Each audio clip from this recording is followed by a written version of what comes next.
Okay, session 2.1, frequency distribution.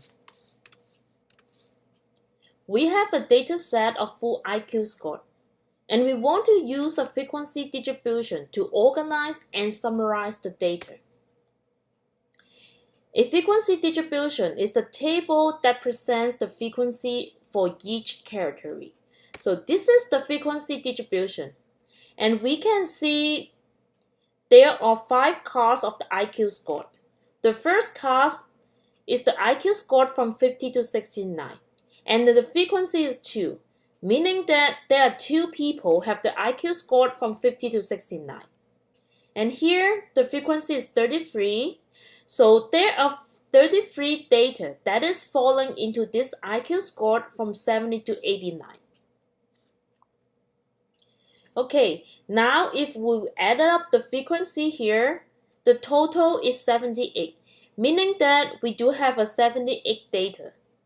And we call this a sum of the frequency.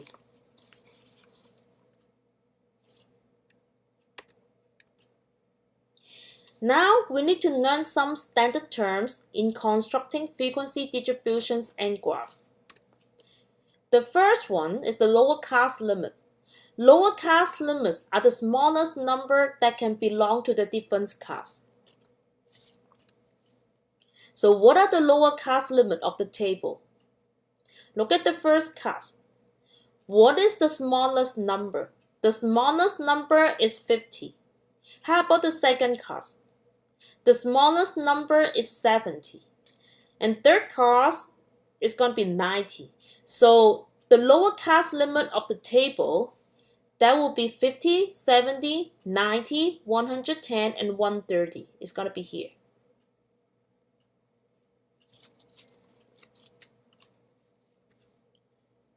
Okay, number 2, upper class limit. Upper class limit are the largest number that can belong to the different class. So what are the upper class limit of the table? So for this class, the largest number, that will be 69. This class, the largest number, that will be 89. So the upper class limit of the table, that will be 69, 89, 109, 129, and 149. So here, all this number are the upper class limit. Okay, number 3, class boundaries. Class boundaries are the number that split class without creating gaps caused by the class limit. Okay, let me write down each class horizontally. Okay, I have 50 to 69, I write it here, 70 to 89 here, 90 to 109 here, and until the last one, 130 to 149.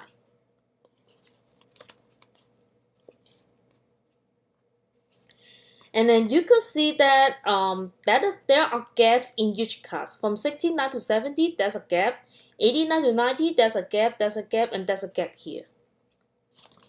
So first, what is the number in between 69 and 70?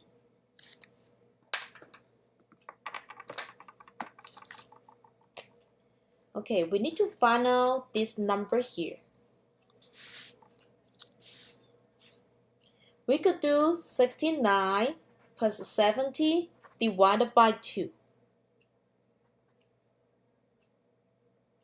which is equal to 69.5. Okay, so this is gonna be my first class boundary. This one, the number that will be 89.5. Here, 109.5. Here, 129.5.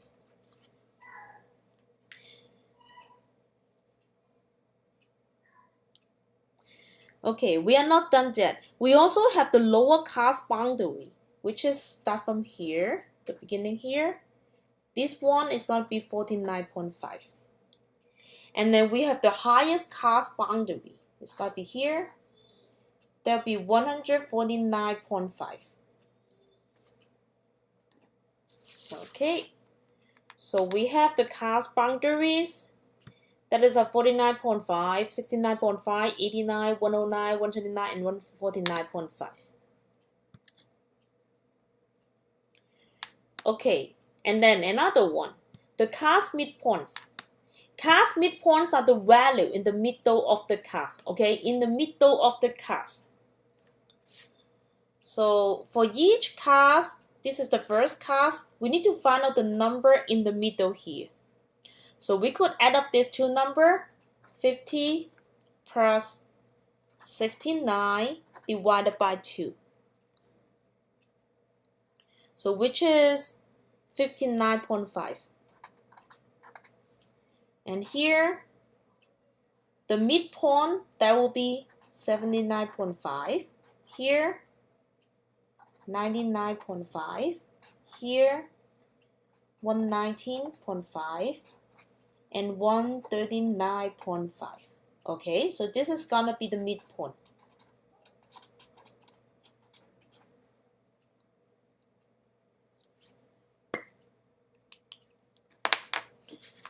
Okay, let's bet from here.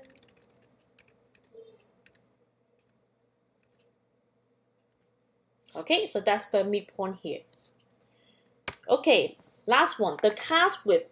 Cast width is the difference between two consecutive lower cast limit or two consecutive upper cast limit. Remember what is the lower cast limit? This is gonna be my lower cast limit, right? So we need to find out the difference of two consecutive lower cast limit. For example, I take these two. The difference of these two numbers, that will be 70 minus 50, which is 20. Or you could look at the upper cast limit, like these two consecutive upper cast limit, 129 minus 109, that will be also equal to 20. Okay, so we call this is going to be the cast width.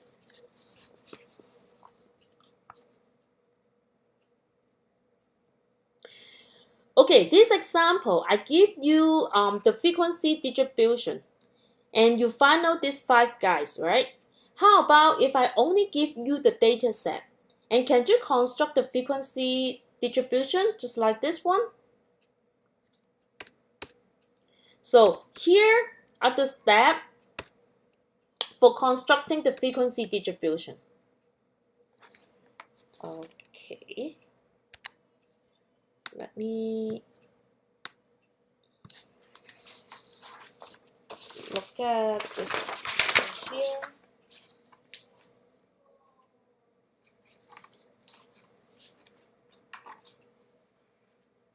Okay, you should see that one. Okay, if you want to constructing the frequency distribution, the first step, decide on the number of casts your frequency table will contain. Usually 5 and 20 is good. Okay, for the previous example, we do have 1, 2, 3, 4, 5. We do have a 5 number of casts. Okay, so this is the first step you need to do. Decide how many number of casts you have. Okay, we could look at this example here. Statistic exam grade. Suppose that Chinese statistics student scores on the exam are as follow. Okay, I have the data here. And then I need to construct a frequency table. First, I need to select how many number of casts do we have.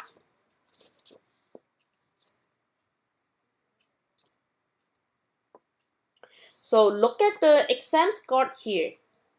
The lower exams, that will be 46. Okay, so this is gonna be the lower exam score, 46. And then the higher exam score, that will be 97.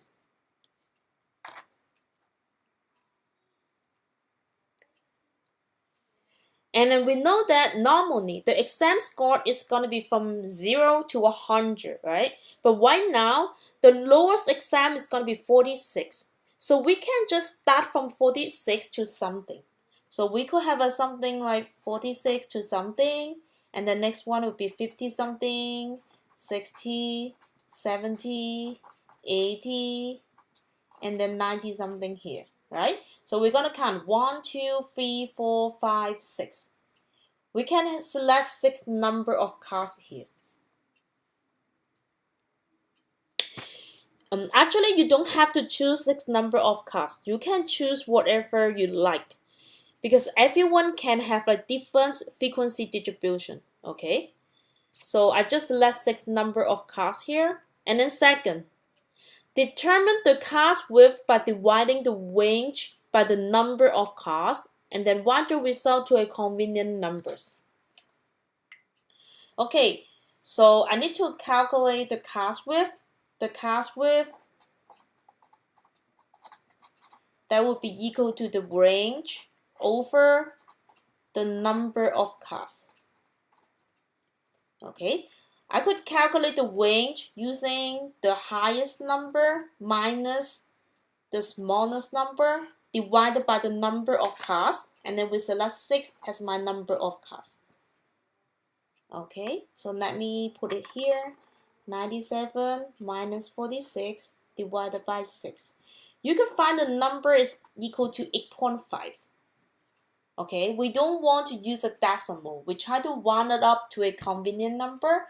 You can round it up to the 9, but I will make it much more easier. I'm gonna round this number to the 10. Okay, so you know the card's width that will be equal to 10. Okay, card's width is gonna be equal to 10. Okay, now we're gonna choose the value for the first lower card limit.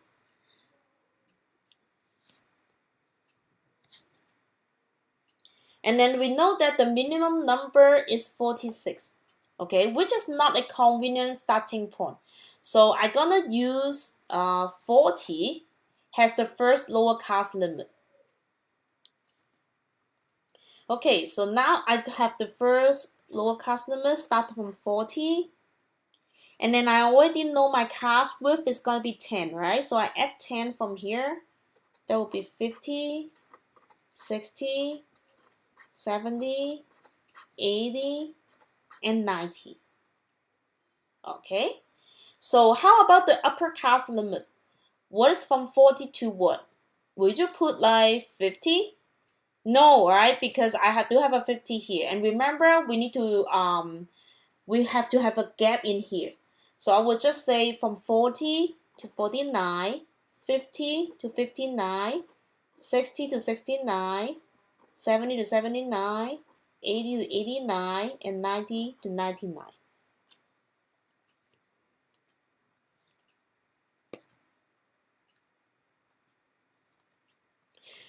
Okay, now we need to count the frequency for each class. Okay, we need to count the frequency for each class. For first class, I have a 40 to 49. I'm gonna look at the numbers here. From 40 to 49, I only have 1 here. Okay, so I'm gonna write down my frequency, 1.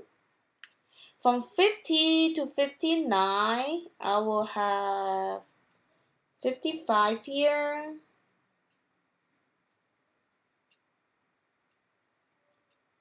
And 57 here. So I have 2 here. The frequency is gonna be 2. Okay, can you guys complete this table? And after you're done, please also find out the lower cast limit, upper cast limit, cast boundary, cast width, and also the midpoint.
Okay, you could check your work. Okay, you can try to add up the frequency here. When you add it all up, it should be equal to 20. Okay? Okay, lower cast limit will be like this, or the smallest number for each cast. So this is your lower cast limit.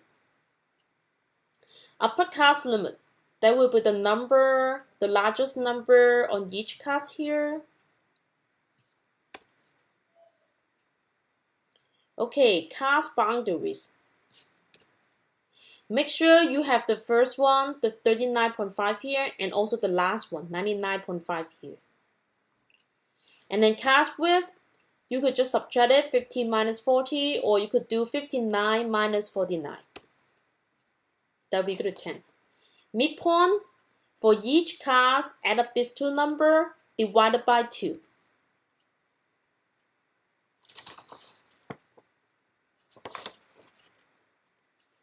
Okay, right? Okay. For frequency distribution, we can use the relative frequency or percentage frequency instead of frequency in each cast. So to find the relative frequency, we have this formula. Relative frequency equal to the frequency over sum of all frequency. And then for the percentage frequency, there will be frequency over sum of all frequency times 100%. Okay, after you calculate it, add it all up for the relative frequency, it must be really close to 1. And then when you add up the percentage frequency, it must be very close to 100% here. Okay, let's try the example. I will use the PFIS example here. We do have the exam grade and frequency. First, add it all up. What is the total frequency here? It should be 20, right? And then we're gonna calculate the relative frequency. We're gonna use the frequency divided by the sum of the all frequency, that will be 0.05. And for the percentage frequency, that will be 1 divided by 20 times 100% equal to 5% here. Okay, can you guys compute these two tables? I mean, like compute like the relative frequency and the percentage frequency here.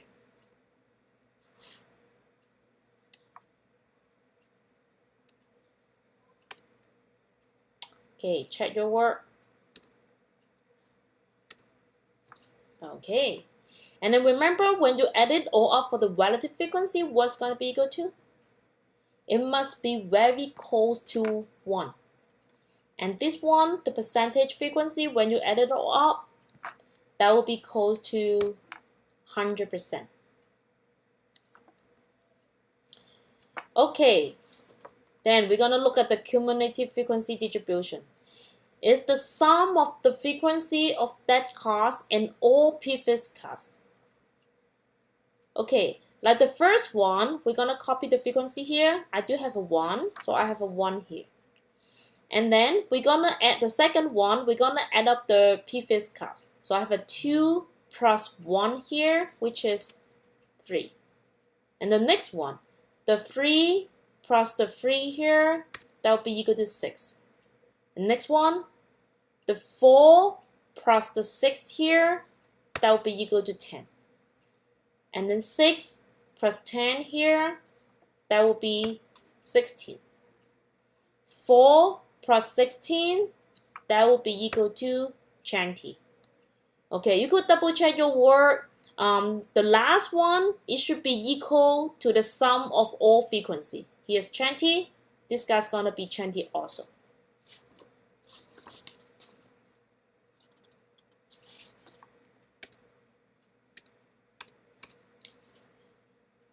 Okay, the frequency distribution can help us understand the distribution of a data set. For this example, we can use the frequency distribution to draw a graph. Okay, I'm gonna use the frequency distribution to draw a graph. And I will use the exam grade exam grade here has my x-axis, frequency, that will be my y-axis. So for the first class, I have 40 to 49. I have 1 student, so put the course here, 1 student. 50 to 59, I do have 2 students, and I put a course here. Okay, and then after you're done, you just need to join the points all together. You could see the graph look like this.